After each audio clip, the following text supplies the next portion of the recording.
نحمده ونصلي ونسلم على رسوله الكريم أما بعد فأعوذ بالله من الشيطان الرجيم بسم الله الرحمن الرحيم قال الله تعالى في القرآن المجيد والفرقان الحميد إنا أرسلناك شاهدا ومبشرا ونذيرا صدق الله مولانا العظيم وصدق رسوله النبي الأمين المكين الكريم ونحن على ذلك لمن الشاهدين والشاكرين والحمد لله رب العالمين.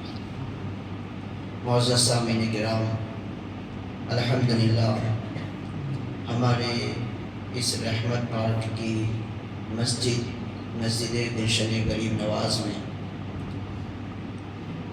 میلاد مصطفیٰ صلی اللہ تعالیٰ علیہ وسلم کے موقع پر یہ محفلیں سج رہی ہیں، اور الحمدللہ یہاں کے اراکین اور ائمہ جو ہوتے ہیں وہ چاہے محرم الحرام کا مہینہ ہو، چاہے وہ ربیع النور کا مہینہ ہو، یا پھر خاص ایام ہو کسی بزرگ کے، تو ان ایاموں میں محفلوں کا انعقاد کیا کرتے ہیں، اور یقیناً یہ ہمارے ایمان کی تازگی کے اسباب ہیں۔ یہ جو محفلیں ہیں یہ ہمارے ایمان کو تازہ کرتی ہے اور ہمیں زندہ رکھتی ہیں۔ اگر یہ محفلیں نہ ہوں اور ذکر و اذکار نہ ہو تو پھر ایک زندگی سونی سی لگتی ہے۔ تو الحمدللہ یہ محفلوں کا انعقاد چل رہا ہے، کئی روز سے آپ ماشاءاللہ ذکر مصطفیٰ صلی اللہ تعالیٰ علیہ وسلم سن رہے ہیں، اور آگے بھی انشاءاللہ العزیز سنیں گے۔ تو میں بھی اپنی زبان سے کچھ پیارے مصطفیٰ صلی اللہ تعالیٰ علیہ وسلم کا ذکر کروں، اور میں بھی حصول ثواب کی نیت سے کچھ باتیں آپ کے سامنے عرض کروں۔ اس سے قبل آئیے ہم اور آپ مل کر اپنے اور ساری کائنات کے مرکز عقیدت ارواحنا فدا جد الحسن والحسین حضور احمد مجتبیٰ محمد عربی مصطفیٰ صلی اللہ تعالیٰ علیہ وسلم کی بارگاہ میں درود شریف کا نذرانہ پیش کریں۔ اللہم صلی علی سیدنا مولانا محمد وبارک وسلم صلاۃ و سلام علیک یا رسول اللہ صلی اللہ تعالیٰ علیہ وسلم۔ اللہ تبارک و تعالیٰ نے ارشاد فرمایا کہ اے محبوب، ہم نے آپ کو گواہ اور خوشخبری سنانے والا اور لوگوں کو ڈرانے والا بنا کر کے بھیجا۔ دیکھیے، میلاد تو الحمدللہ رب العالمین ہم ہر سال مناتے ہیں، اور ہم یہ رب کی بارگاہ سے امید کرتے ہیں اور رب کی بارگاہ میں دعا بھی کرتے ہیں کہ ہماری قیامت تک آنے والی ساری نسلیں میلاد منانے والی ہیں۔ ہم یہ امید رکھتے ہیں اور یہ دعا بھی کرتے ہیں، لیکن میں آپ کو بتاؤں کہ ہر سال جو ہم میلاد منا رہے تھے وہ یقیناً ایک الگ چیز تھی اور وہ بڑی اہمیت کی حامل تھی، لیکن اس بار کا میلاد ایک اور عظیم طریقے سے ہمارے درمیان تشریف لا رہا ہے۔ وہ آپ سوچتے ہوں گے کہ وہ کیسے؟ وہ اس طریقے سے کہ اس بار کا جو میلاد ہے وہ آپ کو معلوم ہے کہ 1500 سالہ یہ میلاد النبی ہے، 1500 سالہ میلاد النبی۔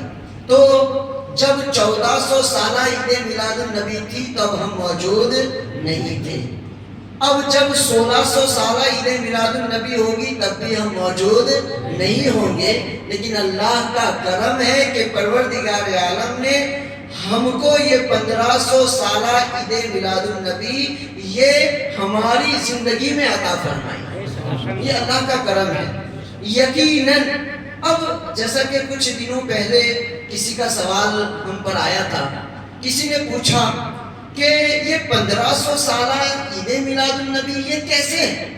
ابھی ہجری تو 1447 چل رہی ہے، 1447 1447 یہ ہجری چل رہی ہے، تو آخر یہ 1500واں عید میلاد النبی ہمیں سمجھ میں نہیں آ رہی ہے بات۔ تو ہو سکتا ہے کہ کسی کے ذہن میں ہو، لیکن ایک سادی سی بات ہے اور سمپل بات ہے۔ سوال کرنے والے نے اپنے ذہن کے مطابق سوال کیا، لیکن سب کو معلوم ہے میں پھر آپ کو بتا دوں کہ وہ اس طور پر کہ ہجری سن جو شروع ہوا نا، وہ نبی پاک صلی اللہ علیہ وسلم مکہ المکرمہ کو چھوڑ کر کے جب مدینہ المنورہ تشریف لے گئے تو اس وقت سے یہ سن شروع ہوا ہے، ہجری سن، ہجرت کے بعد سے۔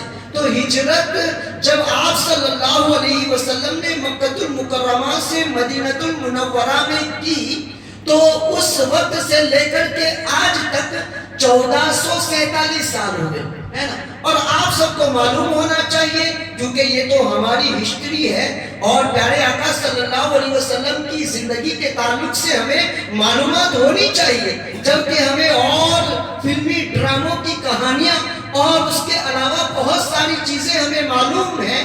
اگر کوئی ہمارا دوست ہم سے پوچھے کہ فلاں ڈرامہ کہاں سے شروع ہوا اور کہاں اینڈ ہوا اس کا، تو اس چیز کو ہم شروع سے لے کر کے آخر تک پورا ڈرامہ اس طریقے سے بیان کرتے ہیں جیسا کہ سامنے والا وہ ڈرامہ دیکھ رہا ہو، یعنی پوری تصویر کھینچ دیتے ہیں۔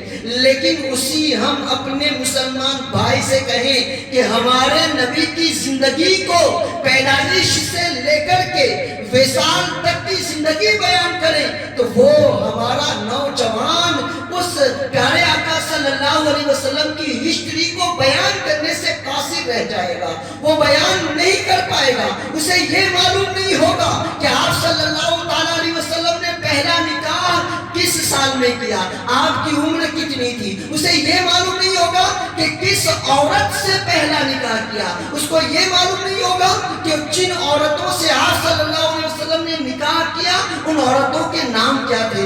یعنی حضور کی ہسٹری کے جو سنہرے باب ہیں، ایسے باب جو سرخیوں میں ہیں، جو ہیڈ لائنز میں ہیں، وہ باب بھی ہم نوجوانوں کو یا مسلمانوں کو معلوم نہیں ہے۔ یہ بڑے افسوس کی بات ہے، بڑے افسوس کی بات ہے۔ تو میں آپ کو یہ کہہ رہا تھا کہ دیکھیں حضور صلی اللہ تعالیٰ علیہ وسلم نے جو ہجرت کی نا تو اس وقت آپ صلی اللہ تعالیٰ علیہ وسلم کی عمر 53 سال کی تھی، 53 ایئرس کے آپ صلی اللہ تعالیٰ علیہ وسلم ہو چکے تھے تب آپ نے وہ ہجرت کی ہے۔ تو پتا چلا ہجرت کے پہلے جو سال گزرے ہیں وہ 53 سال گزرے ہیں اور ہجرت کے بعد جو گزرے ہیں وہ 1447۔ تو 1447 میں 53 کو ایڈ کر دیا جائے تو 1500 بنتے ہیں۔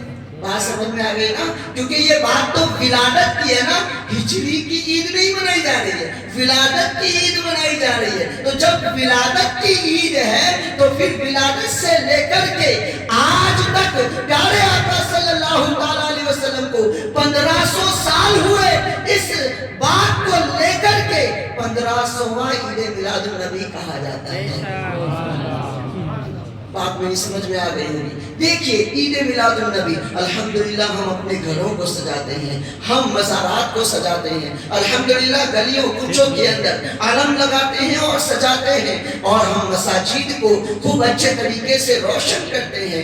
یقیناً یہ سالوں سے ہم کرتے آ رہے ہیں اور ہمارا سالوں سے یہ وتیرہ ہے، سالوں سے یہ اچھا عمل ہے اور ہونا بھی چاہیے۔ جبکہ ہم اپنے بچے کی پیدائش کے اوپر جب ہم گھروں کے اندر کمکمے لگاتے ہو، بچوں کی پیدائش کے اوپر بلون لگاتے ہو، بچوں کی پیدائش کے اوپر ہم خوشیاں مناتے ہو، تو جب ہمارے خود کے بچے کی پیدائش پر خوشی منانا حرام نہیں ہے اور یہ سارے کام جو شریعت کے دائرے میں رہ کر کے کیے جائے وہ حرام نہیں ہے، تو پھر مصطفیٰ کے میلاد کو منانا، مصطفیٰ کے برتھ ڈے کو منانا کیسے حرام ہوگا، کیسے ناجائز ہوگا؟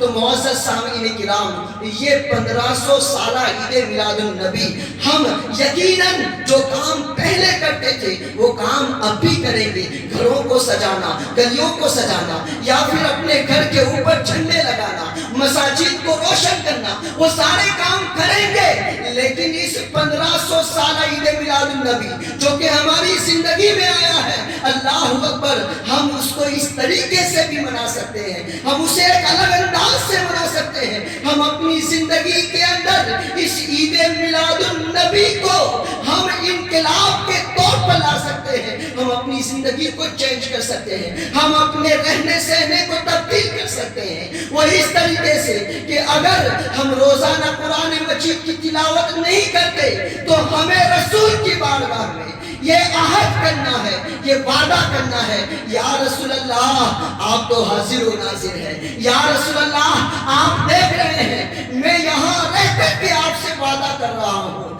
کہ انشاءاللہ مجھ سے جتنا ہو سکے گا 2 رکوع 4 رکوع 5 رکوع 1 پارہ آدھا پارہ جتنا ہو سکے گا، یا رسول اللہ آپ کے اوپر نازل ہونے والی وہ منور کتاب اور لوگوں کی زندگی کو بدلنے والی وہ کتاب قرآن مقدس کی روزانہ میں تلاوت کروں گا، یہ میلاد النبی کے موقع پر آپ سے وعدہ کرتا ہوں۔ تو یقیناً یہ میلاد منانا پچھلے سالوں سے بھی بہتر ہو جائے گا، پچھلے سالوں سے بھی بہتر ہو جائے گا اس طور پر۔ اور اس کے علاوہ کہ یا رسول اللہ اب تک تو میرے چہرے پر داڑھی نہیں سجی تھی، یا رسول اللہ آپ نے ہمارے لیے کتنی تکلیفیں اٹھائی ہیں، اللہ اکبر، غار ثور کے اوپر چڑھے ہیں، غار حرا میں ہمارے لیے جو کتاب نازل ہوئی وہ غار حرا کے اوپر پہلی آیت نازل ہوئی، پہلی وحی آئی، اللہ اکبر، میں اس غار حرا پر ان قریب 1 مہینے پہلے چڑھ کر کے آیا ہوں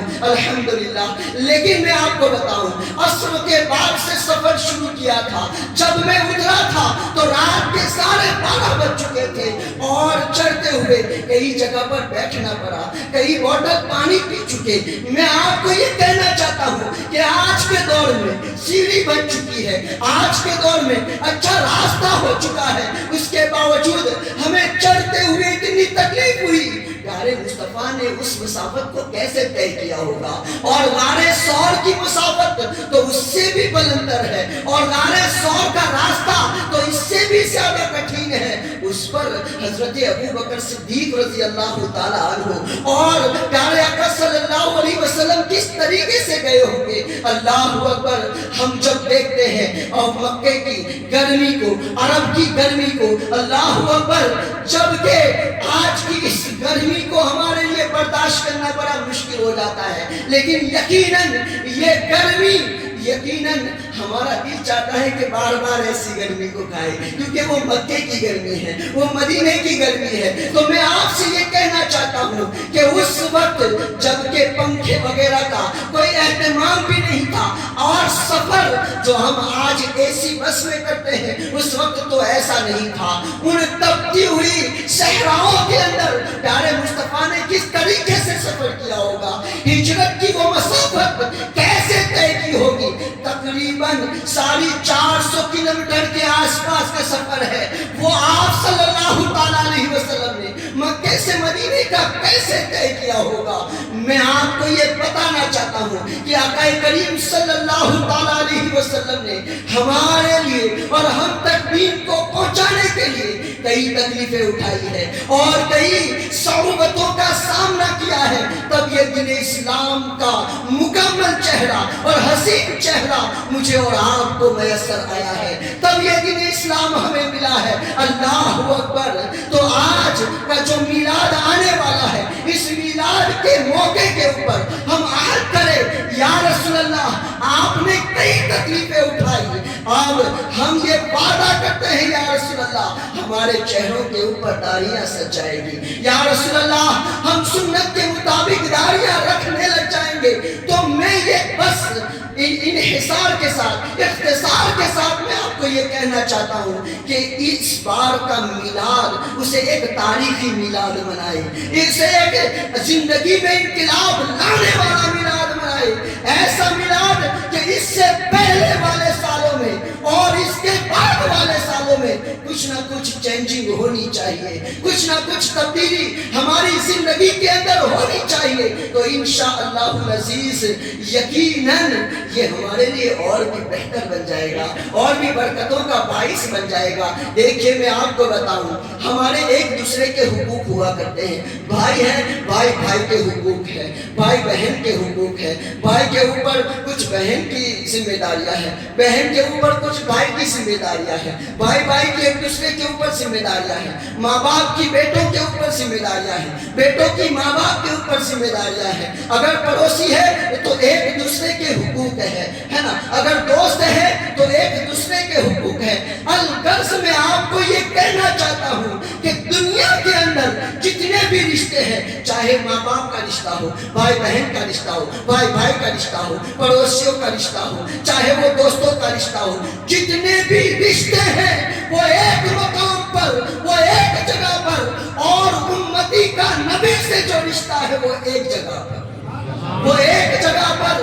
تو جب ہم بھائی بھائی کے حقوق ادا کرتے ہوئے نظر آتے ہیں، اور کیسے ادا کر رہے ہیں، ہم تو دارالفتاح پر ہوتے ہیں تو ہم نے دیکھا ہے کہ مفتی صاحب کے پاس اکثر و بیشتر جو مسائل آتے ہیں، بلکہ 98% جو مسائل آتے ہیں وہ پراپرٹیوں کے ہی مسائل ہوتے ہیں کہ اتنا ہے، اتنے بھائی ہیں، اتنی بہنیں ہیں تو اس کو دیا جائے کہ نہیں دیا جائے، کتنا دیا جائے. بہنوں کی شادیوں میں ہم نے اتنا خرچ کر دیا تو اب بہنوں کا حق رہے گا کہ نہیں رہے گا. ایسے مسائل خوب آتے ہیں. اور دوسرے نمبر پر طلاق کے مسائل آتے ہیں. اس کے علاوہ کوئی کبھی کبھار کوئی مسئلہ آ گیا ہو جو دینی معلومات کے تعلق سے اور کچھ ہو، لیکن پراپرٹی بانٹنے کا یا عورت سے جدا ہونے کا، بس یہی مسائل زیادہ آتے ہیں. تو میں آپ کو یہ کہنا چاہتا ہوں کہ دیکھیے، ایک دوسرے کے حقوق ہے تو جب ہم ان حقوق کی پاسداری کرتے ہیں کہ بھائی کا کتنا حق ہے،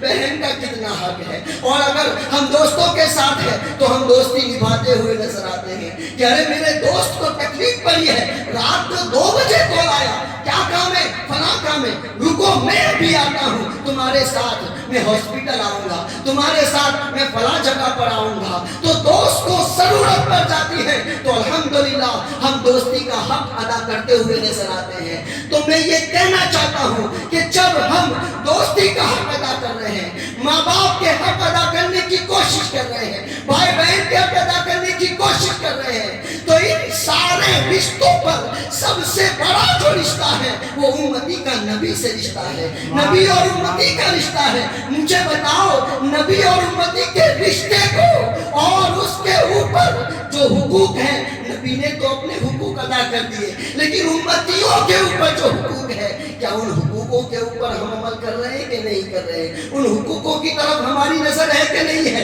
اگر ہم میں سے کسی کو پوچھا جائے کہ نبی کے حقوق امتی کے اوپر کیا ہے تو ہم خاموش ہوتے ہوئے نظر آئیں گے. ہمیں یہ بھی معلوم نہیں ہوگا کہ ہمارے اوپر نبی کے حقوق کیا ہے. حالانکہ نبی نے تو سارے حقوق ادا کر دیے. ایک جگہ پر صحابہ کرام کو جمع کر کے پیارے آقا صلی اللہ تعالیٰ علیہ وسلم نے ارشاد فرمایا کہ اے میرے صحابیوں، کیا جو میرے رب نے مجھے دیا تھا اور جو پیغام دیے تھے وہ سارے کے سارے میں نے تم تک پہنچا دیے کہ نہیں پہنچا دیے؟ سارے صحابہ نے عرض کی یا رسول اللہ پہنچا دیے. پھر رب کی بارگاہ میں عرض کی اے پروردگار تو گواہ رہنا، جتنی ذمہ داری امت کے تعلق سے تو نے مجھے عطا فرمائی تھی وہ سب کچھ میں نے عطا کر دی، وہ سب کچھ میں نے مکمل کر دی. اللہ اکبر. پتا چلا نبی کی جو ذمہ داری تھی نبی کے اوپر، امتی کی جو ذمہ داری تھی وہ تو ادا کر دی گئی، لیکن امتی کے اوپر نبی کی کیا ذمہ داری ہے؟ سنیں، غور سے سنیں. کچھ ذمہ داریاں میں آپ کو بتاتا ہوں اور ایک آدھ دو ذمہ داری کے تعلق سے تفصیل سے بتاؤں گا، پھر انشاءاللہ العزیز پھر کبھی موقع ملا یا حضرت آپ کی بارگاہ میں انشاءاللہ وہ ضرور باتیں پیش کریں گے. الحمدللہ ہمارے حضرت مفتی بھی ہیں اور مجھ سے زیادہ علم رکھنے والے ہیں. میں تو صرف اور صرف ایک عالم اور فاضل ہوں الحمدللہ، اور یہ مفتی ہے، مفتیوں کا کام. اللہ اکبر. وہ جو مسائل آپ پوچھتے ہیں مہر لگا کر کے دینے کی طاقت ان کے پاس ہوتی ہے نا، وہ مہر لگا کر دینے کی طاقت ان کے پاس ہوتی ہے. اب میں آپ کو یہ کہنا چاہتا ہوں کہ دیکھیے امتی کے اوپر نبی کے حقوق کیا ہے. تو سب سے پہلا حق امتی کے اوپر یہ ہے کہ وہ نبی پر ایمان لائے، وہ نبی کے اوپر ایمان لائے. یہ بات تو سمجھ میں آ گئی. دوسرا حق ایمان لانے کے بعد نبی کی اتباع کرے. ایمان لانے کے بعد نبی کی اتباع کرے، یہ دوسرا حق ہے. تیسرا حق نبی صلی اللہ تعالیٰ علیہ وسلم کا ادب و احترام کرے، یہ تیسرا حق ہے. چوتھا حق نبی اکرم صلی اللہ تعالیٰ علیہ وسلم سے محبت رکھے، چوتھا حق. پانچواں حق کہ جب کوئی شان رسالت میں گستاخی کرے تو اس کا دفاع کرے. دفاع جانتے ہیں نا، ڈیفینس کرنا. اگر کوئی کچھ بول رہا ہے، اگر کسی نے ہمارے ماں کو یا ہمارے باپ کو گالی دی تو ہم کھڑے ہو جاتے ہیں نا کہ انہوں نے میرے ماں باپ کو برا بولا تھا، میرے بھائی کو ایسا تھا. تو پھر ماں باپ سے زیادہ تو رشتہ کس کا ہے؟ نبی کا ہے. نبی کا رشتہ ہے. تو پھر نبی کا رشتہ ہے. نبی کو کوئی کچھ بھی بول دے، ہمارے سر سے جھوٹ تک بھی نہیں رہتی ہے اور کچھ ہمیں اس کا احساس بھی نہیں ہوتا ہے، اور ہمارے سامنے گستاخی ہو اس کے باوجود ہم اس کے ساتھ بہتر تعلقات رکھتے ہوئے نظر آتے ہیں. تو معزز سامعین کرام، یہ پانچواں حق تھا کیا کہ اگر کوئی شخص نبی کی گستاخی کرے، کچھ برا بھلا کہے، تو امتی کے لیے ضروری ہے کہ نبی کا دفاع کرے، نبی کا ڈیفینس کرے وہ رہ کر کے. اور چھٹا حق یہ ہے کہ نبی کی آل اور نبی کے اصحاب سے محبت رکھے. آل سے بھی محبت کرنی ہے، اصحاب سے بھی محبت کرنی ہے. ان دونوں محبتوں کا سنگم ہمیں رکھنا ہے. تو یہ چھٹا حق ہے. ساتواں حق جو نبی کا امتیوں کے اوپر ہے وہ یہ ہے کہ نبی اکرم صلی اللہ تعالیٰ علیہ وسلم کو خاتم النبیین مانے. یعنی یہ مانے کہ آج کے بعد، یعنی کہ جو نبی اکرم صلی اللہ علیہ وسلم کی پیدائش کے بعد اب کوئی دوسرا نبی نہیں آنے والا، یہ مانے. اور پھر آگے جو آخری یعنی ایسے تو بہت سارے حقوق ہیں، لیکن میرے کلام کا جو آخری حق ہے وہ میں آپ کو بتاؤں، وہ یہ کہ نبی اکرم صلی اللہ علیہ وسلم پر درود پڑھیں.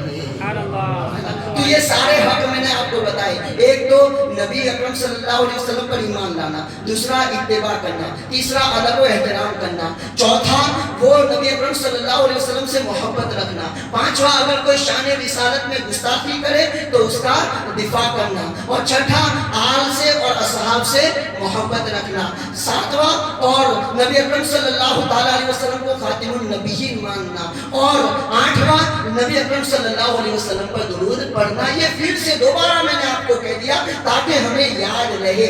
اب میں آپ کو بتاؤں کہ دیکھیے نبی اکرم صلی اللہ تعالیٰ علیہ وسلم پر ایمان لانا، ایسے تو سارے حقوق کے اوپر اگر بیان کیا جائے نا تو ایک ایک حق کے اوپر ایک ایک گھنٹے کا بیان ہو سکتا ہے، لیکن میں چند باتیں آپ کو ایک دو حق کے بارے میں بتا دوں، پھر انشاءاللہ العزیز اپنے بیان کے اختتام کے اوپر جاؤں گا. پہلا حق کیا تھا کہ نبی پر ایمان لانا. تو سارے لوگ کہتے ہیں، جتنے بھی اپنے آپ کو مسلمان کہتے ہیں کہ ہم تو نبی پر ایمان لایا ہوں، لا الہ الا اللہ محمد رسول اللہ. جس طرح آپ پڑھ رہے ہیں وہ کہہ رہے ہیں کہ ہم بھی پڑھ رہے ہیں. قادیانی کے علاوہ، قادیانی تو وہ کسی اور کو نبی ماننے لگے، اس کے علاوہ جو فرقے ہیں سب کہہ رہے ہیں کہ ہم بھی تو نبی کو رسول مانتے ہیں. لیکن میں آپ کو بتا دوں کہ ایمان لانے کا مطلب کیا ہے اور ایمان لانا نبی پر کسے کہتے ہیں وہ بھی ہمیں قرآن سے سیکھنا ہوگا. وہ قرآن سے سیکھنا ہوگا. قرآن نے نبی پر ایمان لانے کا معیار کیا بتایا ہے وہ ہمیں دیکھنا ہے. صرف یہ نہیں کہ ہم نے صرف یہ کہہ دیا کہ لا الہ الا اللہ، اللہ کے سوا کوئی معبود نہیں، محمد رسول اللہ، محمد اللہ کے رسول ہے، یہ کہہ دیا ایمان والے ہو گئے. نہیں، معیار قرآن نے صحابہ کو بتایا ہے.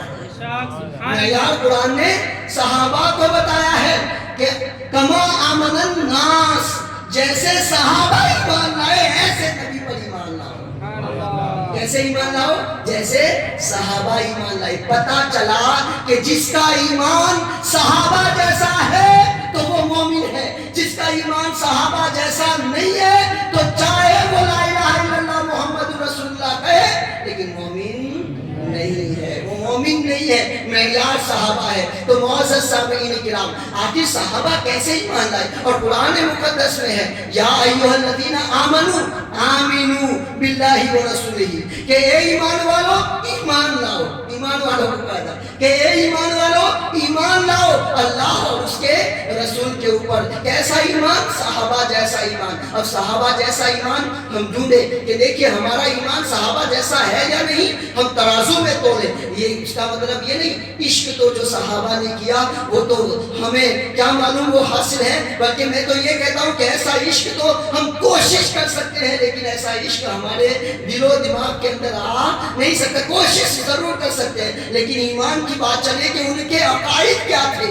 ویسے عقائد ہمارے ہونے چاہیے۔ تو معزز سامعین کرام، میں آپ کو بتاؤں، حضرت جابر رضی اللہ تعالیٰ عنہ سے روایت ہے، وہ فرماتے ہیں کہ صلح حدیبیہ کے موقع کے اوپر پانی کی تنگی آ گئی، اور پانی کی جب تنگی آ گئی تو لوگوں کے پاس پانی موجود نہیں تھا۔ جب پانی موجود نہیں تھا تو صحابہ جو ہے وہ حضور کے پاس گئے۔ کس کے پاس گئے؟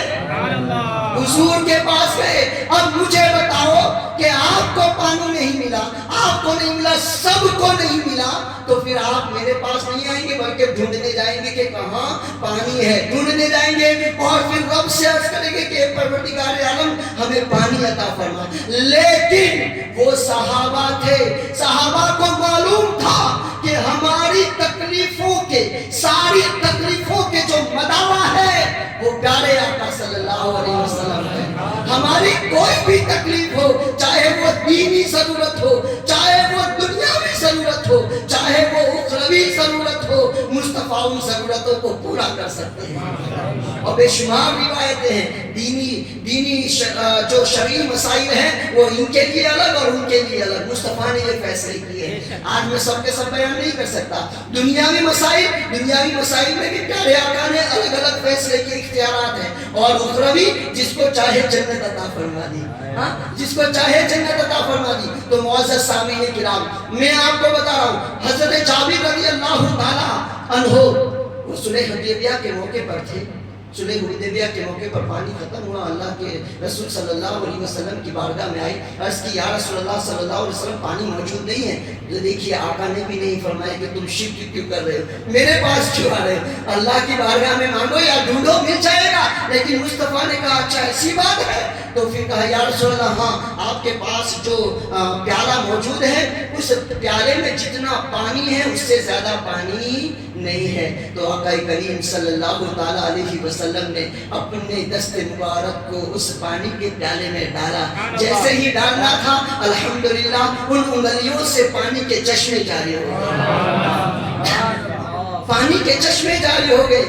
ندیاں پنجاب رحمت کی ہے جاری واہ واہ، انگلیاں ہے فیض پر ٹوٹے ہیں پیاسے جھوم کر، انگلیاں ہے فیض پر ٹوٹے ہیں پیاسے جھوم کر۔ وہ صحابہ کرام پیاسے تھے، وہ جھوم کر کے ٹوٹے ہوئے، اور پیاسا آدمی تو کتنا پانی پیتا ہے، بہت زیادہ پانی پیتا ہے۔ ہم روزے میں ہوتے افطاری کے وقت 2 گلاس پانی پی جاتے ہیں، ابھی صرف سائرن بجا کے پہلے کھجور کھائی کے فوراً پانی پیا۔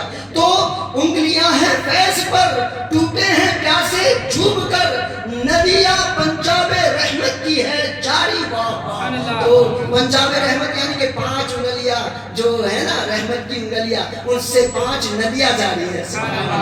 تو کتنا پانی نکلا، سارے کے سارے صحابہ نے پیا، صرف صحابہ نے نہیں پیا، ان کے پاس جو جانور تھے ان جانوروں نے بھی پیا۔ ارے باڈی میں کہاں سے پانی آیا اتنا زیادہ، کہاں سے آیا اتنا زیادہ پانی؟ یہ حضور کا معجزہ تھا، حضور کا اختیار تھا کہ جہاں زمین سے تو پانی نکل سکتا ہے، آسمان سے تو پانی برس سکتا ہے، لیکن یہ حضور کا معجزہ ہے کہ وہ اپنے جسم سے بھی پانی عطا کر سکتے ہیں۔ یہ حضور کا معجزہ ہے۔ معزز سامعین کرام، تو کیا ہوا؟ صحابہ نے پیا، جانوروں نے پیا، اور برتن بھی بھر لیے، برتن بھی بھر لیے۔ اب عشق کی بات آ رہی ہے، سننا، عشق کی بات اب آ رہی ہے۔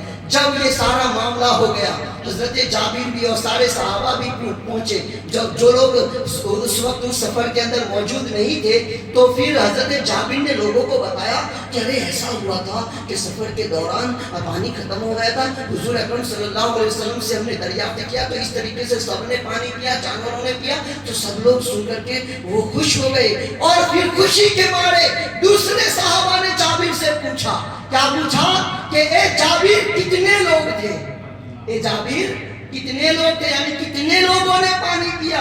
تو معزز سامعین کرام، اگر آپ مجھے پوچھیں کہ حضرت آپ ابھی عمرہ کے لیے گئے تھے تو آپ کے ساتھ کتنے لوگ تھے، تو میں کہوں گا کہ بھائی میرے ٹور کے اندر تقریباً 35 یا 40 لوگ تھے، تو میں جو تعداد تھی وہ کہہ دوں گا، جواب بن جائے گا، جواب ہو جائے گا۔ لیکن حضرت جابر سے پوچھا گیا کہ اے جابر کتنے لوگ تھے، تو جابر نے جو جواب دیا وہ عشق والا جواب تھا۔ جابر کہتے ہیں اگر لاکھوں ہوتے تو لاکھوں بھی لیتے، اگر لاکھوں ہوتے 1500 تھے، ہم 1500 نے پانی پیا۔ صرف یہ نہیں کہا کہ 1500 نے پیا، جواب ہو جاتا، لیکن عشق والا جواب چاہیے تھا، عشق والا جواب۔ کہا کہ اگر لاکھوں ہوتے تو لاکھوں پی لیتے، ہم 1500 تھے، 1500 نے پیا، جانوروں نے پیا اور پھر برتن بھی بھر لیے۔ تو یہ صحابہ کا ایمان تھا کہ وہ کوئی بھی ضرورت ہو تو نبی کی بارگاہ میں عرض کرتے تھے۔ الحمدللہ ہم بھی وہی ہے، ہمیں بھی کوئی ضرورت ہوتی ہے تو نبی کی بارگاہ میں عرض کرتے ہیں۔ ہم اہل سنت و جماعت نبی کی بارگاہ میں عرض کرتے ہیں، اللہ سے مانگتے ہیں نبی کا وسیلہ لے کر کے، یقیناً اللہ تبارک و تعالی ہمیں عطا فرماتا ہے۔ تو یہ ایک بات ہوئی جو صحابہ کا ایمان تھا۔ اب میں آگے آپ کو بتاؤں کہ دیکھیے صحابہ کرام کا ایمان کتنا زیادہ تھا مصطفیٰ کریم صلی اللہ تعالی علیہ وسلم کے اوپر۔ اور جو میں نے دوسرا حق آپ کو بتایا تھا کہ اتباع رسول اکرم صلی اللہ تعالی علیہ وسلم کی اتباع کرنا، وہ آخری بات میں انشاءاللہ آپ کے سامنے عرض کروں گا، پھر اپنے اختتام پر جاؤں۔ تو دیکھیے ابھی بات چل رہی ہے پہلے حق کی کہ ایمان لانا، صحابہ جیسا ایمان لانا ہے نا۔ تو ایک روایت عرض کر دوں، اس کے بعد اتباع والی روایت، پھر انشاءاللہ ہمارے بیان کا اختتام ہوگا۔ وہ کیا کہ دیکھیے حضرت جابر کی ہی بات ہے، سبحان اللہ، حضرت جابر کی ہی بات ہے۔ الحمدللہ میں نے حضرت جابر کا مکان بھی دیکھا، اور اس مکان پر آج مسجد تعمیر ہے، وہ جہاں خندق کھودی گئی تھی نا اس کے پاس ہی وہ مکان ہے، الحمدللہ رب العالمین۔ تو حضرت جابر رضی اللہ تعالیٰ عنہ وہ ان کے اوپر ہے نا بہت زیادہ قرض ہو چکا تھا۔ اب آپ میں سے اگر کوئی قرض دار ہوگا تو آپ کو پتا ہوگا کہ کتنا ٹینشن لیتا ہے کہ اس کو اتنا دینا ہے، اس کو اتنا دینا ہے، اس کو اتنا دینا ہے۔ اب تو لوگوں کے ای ایم آئی والے قرض ہوتے ہیں، ہاں سیلری آئے گی تو یہاں اتنا ای ایم آئی دینا ہے، یہاں اتنا ای ایم آئی دینا ہے۔ تو ہمارے اوپر جو قرضہ رہتا ہے نا تو ہم ٹینشن میں رہتے ہیں، لیکن جب قرضہ اتر جاتا ہے تو ٹینشن فری ہو جاتے ہیں، ہمارا ٹینشن ختم ہو جاتا ہے۔ تو حضرت جابر کے اوپر بہت زیادہ قرض ہو چکا تھا، وہ قرض ہو چکا تھا قرض خواہ، یعنی جنہوں نے قرض دیا تھا وہ لینے کے لیے آئے تھے کہ اے جابر آپ کو اتنا دیا تھا دو، اے جابر اتنا دیا تھا دو۔ حضرت جابر پریشان ہو گئے، وہ ٹینشن میں ہے۔ جب کوئی مانگنے والا قرض واپس لینے والا آتا ہے ہمارے پاس نہیں ہوتے ہیں تو بڑے ٹینشن میں ہو جاتے ہیں۔ تو پھر حضرت جابر ٹینشن میں تھے، وہ سیدھے پیارے آقا کی بارگاہ میں آئے۔ وہ کسی اور کے پاس جاتے اور کسی سرمایہ دار سے کہتے کہ اتنے دے دو، میں فلاں کے اتنے دے دوں، وہ تو ہو سکتا تھا، لیکن مصطفیٰ کریم جو ظاہری طور پر مالدار نہیں تھے، ایسے تو ساری کائنات کے خزانوں کی کنجیاں مصطفیٰ کے پاس ہیں، لیکن ظاہری طور پر مالدار نہیں تھے۔ تو پیارے آقا صلی اللہ علیہ وسلم کی بارگاہ میں آ کر کے عرض کرنے لگے، یا رسول اللہ قرض خواہوں کی وجہ سے مجھے بڑا ٹینشن ہو رہا ہے، میرے پاس بس باغ کے اندر چند کھجوریں ہیں اور ان کھجوروں کے درخت ہیں، بس اتنا ہی ہے، لیکن میں ان ساروں کا قرض ادا نہیں کر سکتا، یا رسول اللہ کچھ کیجئے۔ تو آقا کریم صلی اللہ تعالیٰ علیہ وسلم نے ارشاد فرمایا کہ جابر ایسی بات ہے، جاؤ ٹھیک ہے، تم اپنے کھجوروں کے درختوں سے کھجوریں اتارو اور جمع کرو، میں آ رہا ہوں، میں آ رہا ہوں۔ اللہ اکبر، کھجوروں کو اتارا حضرت جابر نے اور جمع کیا۔ ادھر پیارے آقا صلی اللہ علیہ وسلم حضرت عمر کو اور حضرت ابوبکر صدیق کو ساتھ میں لے کر کے حضرت جابر کے باغ میں جا رہے ہیں، چلو جابر کے باغ میں چلو، وہ ساتھ میں ہے۔ الحمدللہ جب وہاں پر پہنچے تو دعا رسول اللہ صلی اللہ علیہ وسلم بالبرکہ، یعنی نبی اکرم صلی اللہ علیہ وسلم نے برکت کی دعا کی۔ راوی کہتے ہیں کہ برکت کی دعا کی۔ اللہ اکبر، کیا ہوا؟ سامنے کھجوریں تھی، حضور تشریف فرما تھے، حضور دعا کر رہے تھے۔ ہم یہی تو فاتحہ میں کرتے ہیں، ہم یہی تو فاتحہ میں کرتے ہیں، قرآن کی آیتیں پڑھی جاتی ہیں، دعا کی جاتی ہے، پھر دوسرے لوگوں کے لیے اس کا کھانا حرام کیسے ہو جاتا ہے؟ اللہ اکبر، اس پر کوئی شیطانی کلام نہیں پڑھا گیا، کچھ نہیں پڑھا گیا، پھر آخر وہ کھانا حرام اور شرک کیسے ہو جاتا ہے؟ وہ لاجک نہ آج تک مجھے سمجھ میں آیا اور نہیں قیامت تک کسی کو سمجھ میں آئے گا، وہ لاجک سمجھ میں ہی نہیں آئے گا۔ معزز سامعین کرام، تو میں آپ کو یہ کہنا چاہتا ہوں، حضور صلی اللہ علیہ وسلم نے دعا کی اور دعا کرنے کے بعد حضرت ابوبکر صدیق، حضرت عمر فاروق اور پیارے آقا صلی اللہ علیہ وسلم تشریف لے گئے۔ لے جاتے جابر سے کہا، اے جابر تمہارے جتنے بھی قرض خواہ ہو بلا لینا اور کہنا کہ جتنا قرض ہے اتنے کی کھجوریں لے جاؤ۔ اور بیچ دینا تمہارا قرض وہ ادا ہو جائے گا۔ اللہ اکبر۔ سارے قرض عرب کے اندر آج بھی کھجوریں بہت زیادہ ہے، آج بھی کھجوروں کے درخت ہے، اور عرب قوم آپ کو معلوم ہوگا کہ وہ اگر ہاں کہہ دے تو پھر کسی کی طاقت نہیں ہے کہ کوئی نہ کہلوائے، اگر وہ نہ کہہ دے تو کسی کی طاقت نہیں کہ ہاں کہلوائے۔ عرب قوم ایسی ہے۔ تو معزز سامعین کرام، تو پیارے آقا صلی اللہ تعالیٰ علیہ وسلم نے دعا کی، واپس تشریف لے گئے کہہ کر کے۔ حضرت جابر کہتے ہیں میں نے سب کو بلا لیا، کسی کو نہیں چھوڑا، اور کہا کہ اپنے اپنے قرض کے مطابق آپ کھجورے لے جاؤ، میں آپ کو کھجورے دے رہا ہوں۔ اللہ اکبر۔ سارے قرض خواہ کھجور کو لیتے گئے، سارے قرض خواہ ختم ہو گئے۔ حضرت جابر کہتے ہیں کہ مجھے یہ پتا نہیں چلا کہ دینے سے پہلے کھجوریں زیادہ تھی یا دینے کے بعد زیادہ، دینے سے پہلے زیادہ یا دینے کے بعد، یعنی وہ کم نہیں ہوئی تھی بلکہ زیادہ ہو گئی تھی۔ اللہ اکبر۔ اور راوی کہتے ہیں کتنی کھجوریں تھی معلوم ہے؟ 3500 سیر، یعنی 3500 سیر کھجوریں حضرت جابر کے باغ سے نکلی تھی۔ اتنی کھجوروں کے اندر سارے قرض خواہوں کا قرضہ بہت زیادہ تھا، اس کے باوجود ادا ہو گیا۔ پھر جب وہ قرض ختم ہو جاتا ہے تو ہم کہتے ہیں نا کسی کو یار بڑا ٹینشن تھا، میرا قرض ختم ہو گیا، تو وہ حضرت جابر کس کے پاس آئے؟ رسول کی بارگاہ میں، اور اس کی یا رسول اللہ میرے سر سے بڑا بوجھ ہٹ گیا، یا رسول اللہ میرا سارا قرضہ اتر گیا۔ تو آقا کریم صلی اللہ علیہ وسلم نے ارشاد فرمایا اے جابر کیا تم یہ بات میرے دو ساتھی ابو بکر اور عمر کو کہہ سکتے ہو؟ ابو بکر اور عمر کو کہہ سکتے ہو؟ تو جابر نے کہا ضرور یا رسول اللہ، میں ابھی جاتا ہوں۔ تو حضرت ابو بکر کی بارگاہ میں اور حضرت عمر کی بارگاہ میں حضرت جابر رضی اللہ تعالیٰ عنہ پہنچے اور کہا کہ اے عمر، اے ابو بکر، آقا کریم صلی اللہ علیہ وسلم نے جو دعا کی برکت کی تو اتنی برکت ہوئی کہ میرا سارا قرضہ اتر گیا، میں تمہیں خبر دینے آیا۔ جابر نے کیا کہا؟ میں تمہیں خبر دینے آیا ہوں۔ عمر اور ابو بکر کا ایمان دیکھیے۔ اب میں آپ کو صحابہ کے ایمان کی بات کر رہا ہوں کہ کیسے ایمان لاؤ صحابہ کی طرح۔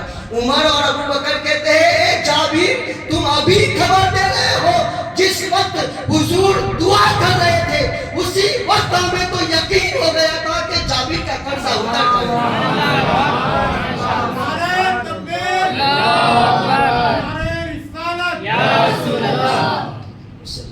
تو اسی وقت ہمیں تو خبر تھی۔ تو یہ صحابہ کا ایمان تھا کہ حضور جو فرما دے وہ ہو جائے گا۔ تو ہم بھی الحمدللہ ویسا ایمان رکھتے ہیں کہ حضور جو کہہ دے اللہ وہ فیصلہ فرما دیتا ہے، اللہ وہ فیصلہ فرما دیتا ہے۔ تو یہ تو دو باتیں تھی ایمان کے تعلق سے، اور میں نے کہا تھا کہ اتباع کے تعلق سے بات کروں گا، پھر تو اور ساری باتیں تو میں کر نہیں سکتا ہوں۔ اتباع کے تعلق سے کہ حضور کی اتباع کرو، حضور صلی اللہ تعالیٰ علیہ وسلم کی اتباع کرنا یہ امتی کے اوپر یہ دوسرا حق ہے کہ حضور کی اتباع کریں۔ تو معزز سامعین اکرام اتباع کیسی؟ صحابہ کرام سے وہ اتباع بھی ہمیں صحابہ کرام سے سیکھنی ہے کہ انہوں نے کیسی اتباع کی ہے۔ ایک صحابی رسول غالباً حضرت عبداللہ ابن عمر رضی اللہ تعالیٰ عنہ، ایک صحابی رسول جو حضرت عبداللہ ابن عمر اپنی اونٹنی کو ایک جگہ گول گول گھما رہے تھے، نکیل پکڑ رہے تھے، اونٹنی کے اوپر کوئی بیٹھا نہیں تھا، گول گول گھما رہے تھے۔ سب دوسرے لوگ جتنے بھی لوگ دیکھتے جاتے کہتے کہ عبداللہ ابن عمر یہ کیا کر رہے ہو؟ نیچے بھی کچھ نظر نہیں آ رہا،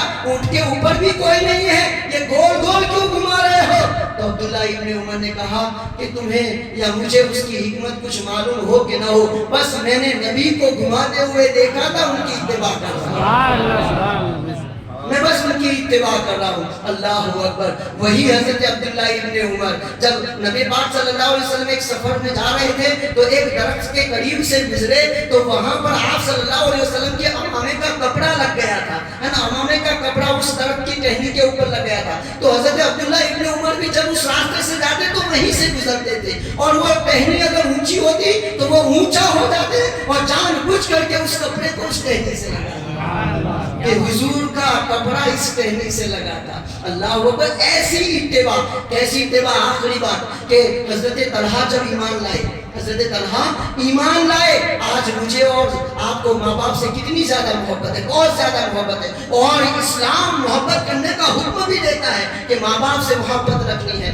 ماں باپ سے الفت رکھنی ہے. اس بات کا اسلام ہمیں حکم دیتا ہے. لیکن حضرت طلحہ جب ایمان لائے تو نبی کریم صلی اللہ تعالیٰ علیہ وسلم کی بارگاہ میں عرض کرتے ہیں کہ یا رسول اللہ, میں ایمان تو لے آیا, اب میرے لیے کوئی حکم ہو تو بتائے, میں آپ کی اتباع کرنا چاہتا ہوں. تو دیکھیے صحابہ کی اتباع کیسی تھی. آقا کریم صلی اللہ علیہ وسلم نے کہا کہ اے طلحہ جاؤ تمہارے باپ کو قتل کر دو. کیا کہا؟ تمہارے باپ کو قتل کر دو. حضرت طلحہ ابھی جملہ ختم ہونے ہی آیا تھا, فوراً اٹھتے ہیں اور دوڑنے لگ جاتے ہیں. صحابہ کرام سے آقا کریم نے فرمایا کہ ارے پکڑو ان کو.